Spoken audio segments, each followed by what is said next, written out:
So the last thing we're going to look at is this integration technique, which is really quick if you spot it. If you look at an integral and you see it set up in such a way that you have the derivative times some function to the power of n, essentially it's what some people call the reverse chain rule. When you differentiated using the chain rule, you would have brought down the power, lowered the power, so that's the function x to the power of n, but then you would have said times the diff of the inside, so times the derivative. So it's sort of got that structure to it. So if you see that structure, you know you can go back. So if we see that, then we can simply add 1 to the power over the power. Same as we do with polynomials. So this question here, sometimes they set it up in that they give you a huge hint, and they'll start off by saying, hey, go and differentiate this function. Oh, okay, let's differentiate the square root of 1 minus x cubed. Well, that's 1 minus x cubed to the power of a half, so bring down the power a half, lower the power minus a half, diff the inside minus 3x squared. Putting it all back together, I get minus 3x squared on 2 root 1 minus x cubed. Okay? And then they hit you with this integration. Find the integral of x squared on the square root of 1 minus x cubed, which amazingly is similar to what we just got as an answer.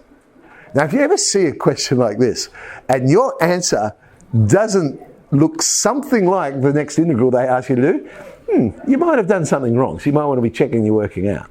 And the other thing to do, of course, is if you've got no idea what the derivative of this is, but then you follow up with this, it's a pretty fair bet that the answer to the integral is going to be what you've just been asked to differentiate, or some multiple of it. So you just got to gamble what the multiple is if you couldn't differentiate it, I suppose. But in this case, we could. We know we got minus 3x squared on 2 root minus x cubed, which is very close to what they've asked me to do. So I'm going to make it what I know the answer to. I know the answer is minus 3x squared on 2 root 1 minus x cubed. I can't just change the question. So now I've got to balance it back out to get it back to 1. So I have to multiply by minus 2/3. That'll cancel the negatives, the 3 will cancel, the 2 will cancel.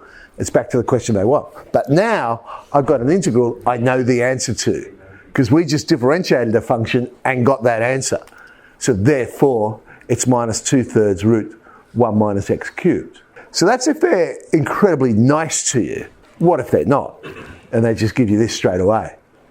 So one of the things you're looking for is it in the form of the derivative times some function to the power of something? Which in this case it is, because our function is 2 plus x squared. It's to the power of a half.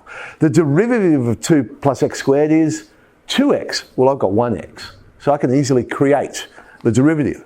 That would be the same as a half of 2x root 2 plus x squared. So now I can just add 1 to the power over the power. So add 1, we get 3 on 2 times 2/3.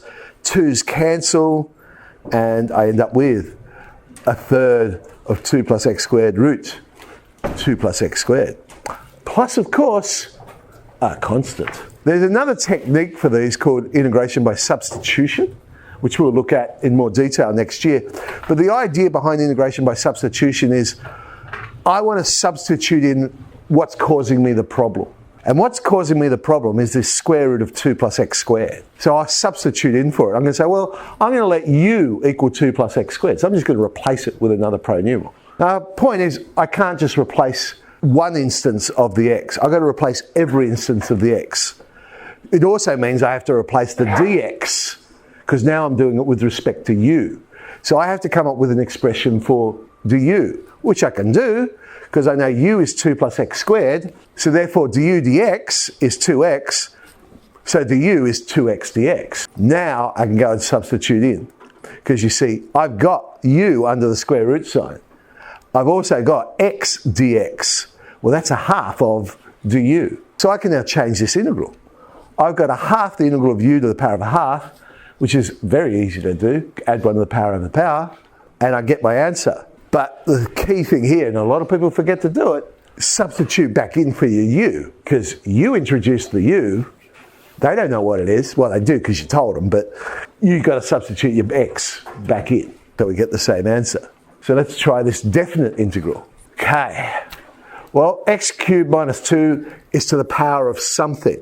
Now, the derivative of x cubed minus 2 is 3x squared. Well, I got 1x squared, so I can easily transform this into the format that I want. So it'll be a third of 3x squared. So I now have derivative times some function to a power. Power's -3 in this case. Add 1 to the power over the power, substitute in, we have our answer. Now, if you were to do this via the substitution way, okay, what's causing me the problem? The problem is this x cubed minus 2 to the power of -3. That's what's causing me the problem. So I'll let u equal that. So du will be 3x squared dx. But there now is another substitution I have to do, because everything in my substitution has to be with respect to u. Well, those numbers are x values, not u values. So I have to change those as well. So using the formula that I've written there, u equals x cubed minus 2, I know when x equals 0, u ends up being -2. And when x equals 1, u ends up being -1. I can now do a complete substitution. And I end up with this neat little thing. A third integral from -2 to -1 of u to the power of -3.